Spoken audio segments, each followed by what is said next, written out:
Ora boas, sejam bem-vindos a mais um vídeo de aconselhamento filosófico, de consultoria filosófica, da ciência filosófica e biologia, que no fundo é uma filosofia da individualidade, a filosofia da consciência e filosofia aplicada. Aproveito para dar a sugestão para subscreverem o canal, para acompanharem o meu trabalho, para verem o resto dos vídeos, porque eles correlacionam-se.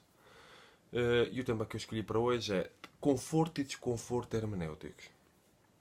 Em que consiste a hermenêutica? Vou tentar ser sintético, para perceberem que sempre que eu usar a palavra hermenêutica, caso estejam desenquadrados do assunto, ou caso não conheçam a história que está por trás da hermenêutica, eu chamo-lhe, dentro deste enquadramento que é o meu trabalho, que eu tenho vindo a desenvolver, a ciência da interpretação para a compreensão. A hermenêutica poder-se-á substituir para facilitar pela palavra interpretação. Sempre que eu usar hermenêutica, poder-se-á utilizar a palavra interpretação para substituir, para ajudar a compreender quem estiver um bocado fora do assunto. Então, conforto e desconforto hermenêuticos. Isto tem a ver com o quê? Conforto e desconforto hermenêuticos. Tem a ver com o conforto e o desconforto intelectuais. Sempre que nós interpretamos alguma coisa, e nós estamos sempre a interpretar coisas de uma maneira ou de outra, há coisas que são mais confortáveis e coisas que são mais desconfortáveis. Há coisas dentro das quais uma pessoa tem algum conforto a lidar, porque uma pessoa acredita nos assuntos, porque uma pessoa concorda com as ideias. E há coisas que fogem dentro da nossa área de conforto intelectual, que entram dentro da zona de desconforto intelectual e que poderão mexer com o próprio sistema de crenças. O desconforto intelectual tem a ver principalmente com isto. A possibilidade de mexer com o sistema de crenças. Também poderá ter a ver com o medo do desconhecido, o medo de errar, o medo de admitir que está errado. O desconforto intelectual tem a ver com o quê? Com a dor. Nós temos um ego, que é uma espécie de sistema de sobrevivência, é um mecanismo inconsciente da nossa mente, uma atitude mental que serve para fazer com que uma pessoa fuja da dor e da morte.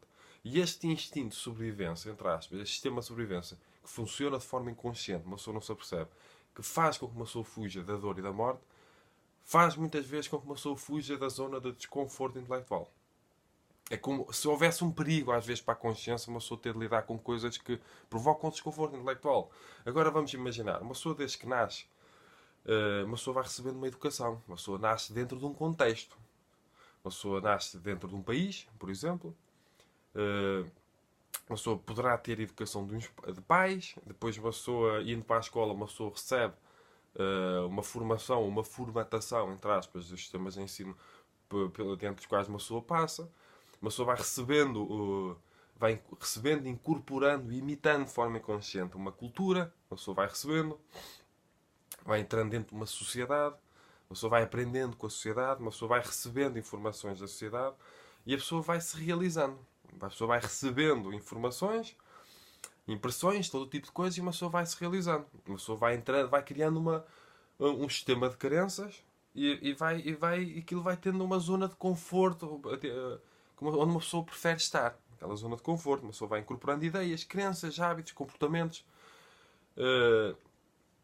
E agora vamos imaginar. Sempre que alguma coisa, de repente, coloca em causa o sistema de crenças que uma pessoa foi incorporando e foi realizando ao longo do tempo, principalmente crenças em que uma pessoa está apegada, sempre que alguma coisa coloca em causa, ela mostra-se desconfortável.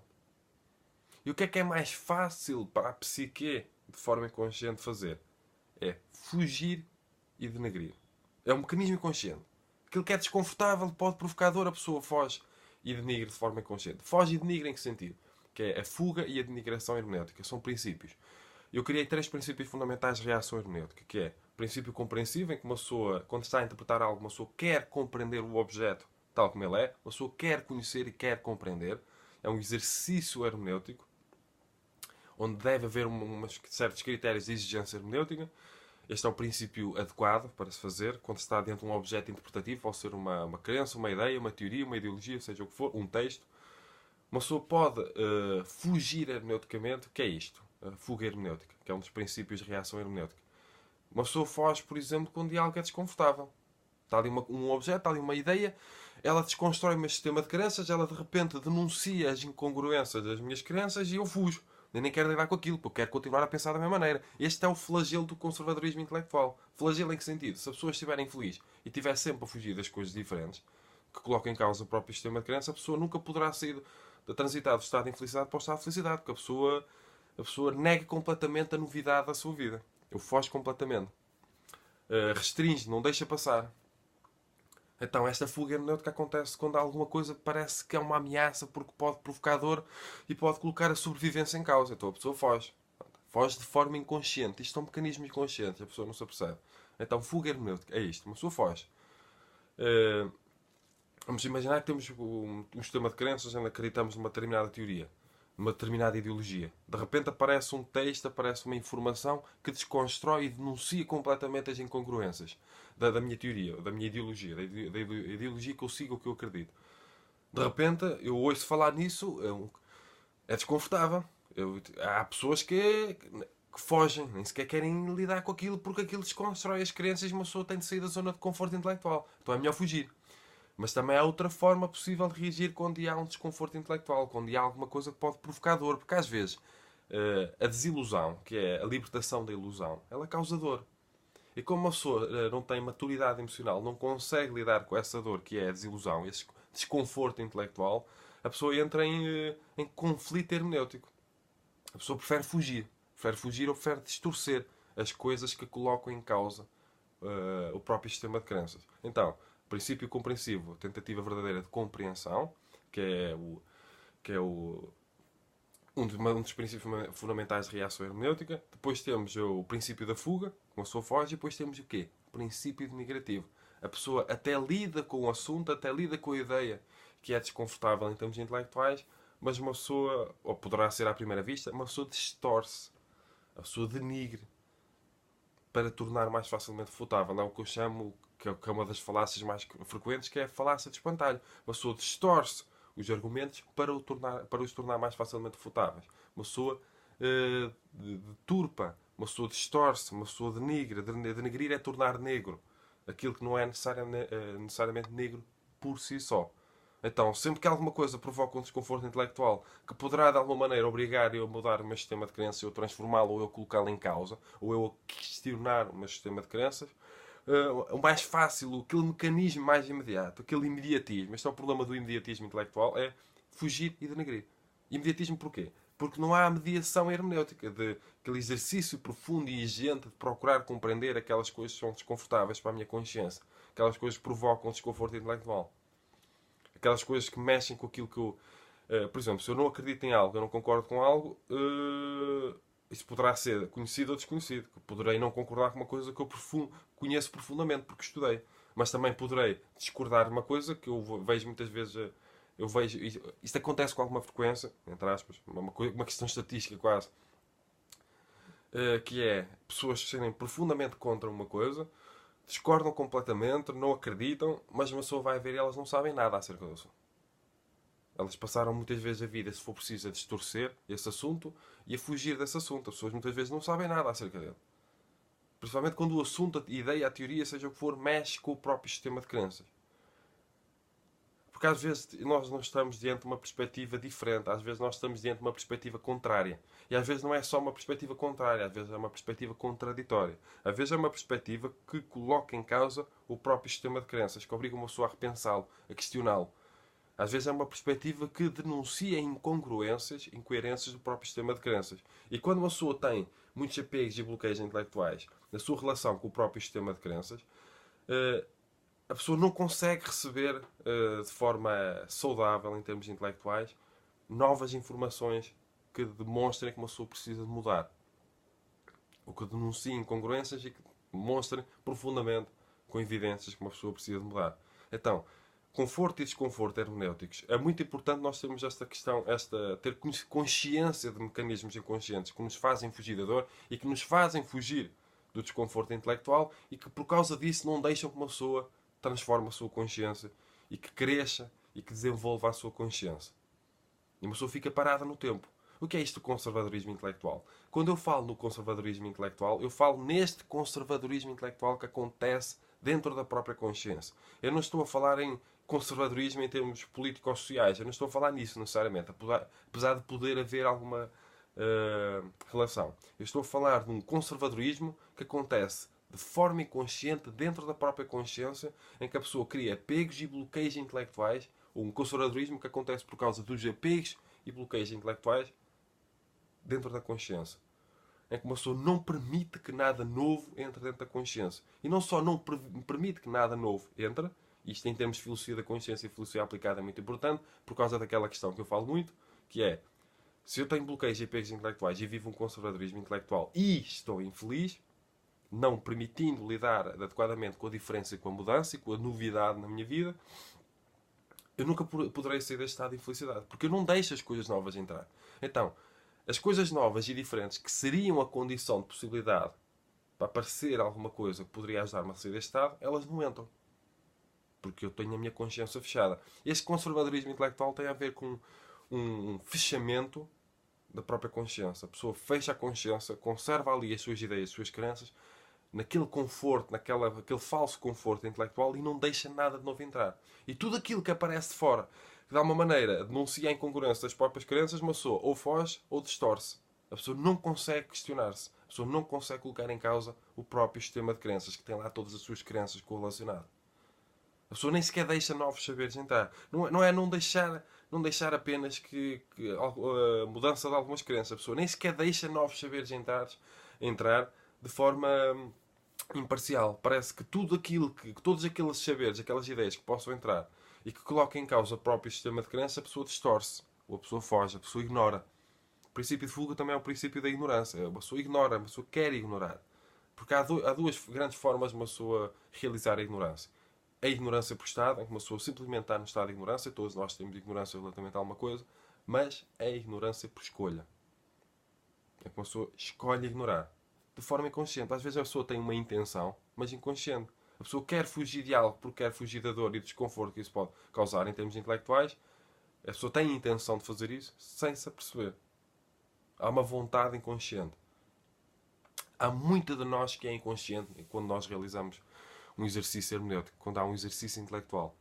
Não interessa se uma pessoa é profundamente inteligente e intelectual, um gênio da intelectualidade. Se uma pessoa vive apegos e bloqueios intelectuais inconscientes, criando aquele conservadorismo intelectual decadente na própria consciência, a pessoa nunca conseguirá fazer grandes transformações da sua consciência, nunca conseguirá desenvolver a sua consciência verdadeiramente. E nunca conseguirá estar aberta para novas ideias, novas teorias, novas ideologias, novas coisas. Simplesmente a novidade na sua vida. E a novidade é sempre algo diferente. E a própria transformação individual, transformação da própria consciência, é transformar-se em algo diferente. Portanto, nós estamos sempre a lidar com a alteridade. A alteridade no sentido do alter, o diferente, o diverso, o outro. Estamos sempre a lidar com coisas diferentes. E estamos sempre a tornar-nos diferentes. Principalmente quando mudamos. Isto é uma questão de ontologia também. Ontologia do ser, ontologia da individualidade. Portanto, temos que compreender como é que nós reagimos quando algo é desconfortável em termos intelectuais. Nós procuramos compreender aquilo. Nós procuramos conhecer. E é importante primeiro conhecer para depois compreender, porque conhecimento, neste caso, em termos de exercício hermenêutico, conhecimento é condição de possibilidade da compreensão. Ou nós temos uma data de preconceitos e não queremos ligar-nos a isso. Às vezes não sabemos nada acerca do assunto e já estamos a dizer que não tem sentido, que não tem lógica, que é um absurdo, só porque esse assunto, de alguma maneira, mexe com o próprio sistema de crenças, de forma inconsciente. Uma pessoa não se apercebe. Uma pessoa não se apercebe, mas ridiculariza só porque é novo, só porque é diferente, só porque coloca em causa o próprio sistema de crenças. Já estou a ser repetitivo. Como é que nós reagimos às coisas novas e diferentes? Como é que nós reagimos às coisas que nós desconhecemos? Nós partimos já com uma data de preconceitos fechados, que não estão abertos para a autotransformação, para a mudança, ou nós damos o benefício da dúvida? E depois também há aquela questão dos princípios fundamentais da lógica que eu criei. O que é isto, em termos formais? Que é a diversidade elementar, a congruência correlativa e a extensão pela totalidade. São três princípios fundamentais que devem ser aplicados nas coisas no sentido geral. O que é que isto quer dizer? Algo para ser lógico precisa ter diversos elementos. Para ser lógico precisa ter uma congruência correlativa. Estes diversos elementos precisam de ter uma congruência na correlação entre eles. E a extensão pela totalidade. Porque todos a congruência entre os diversos elementos precisa sustentar pela totalidade. Isto implica que existe, entre aspas, uma totalidade de uma determinada teoria, ideologia, crença. Então, se uma pessoa não sabe nada acerca de um assunto, teoria, ideia, ideologia, crença, seja o que for, como é que uma pessoa poderá afirmar com tanta certeza que ela tem lógica, não tem lógica, tem sentido, não tem sentido, é absurdo ou não é absurdo? Isto é pensar a lógica em termos aplicados, em termos de lógica aplicada.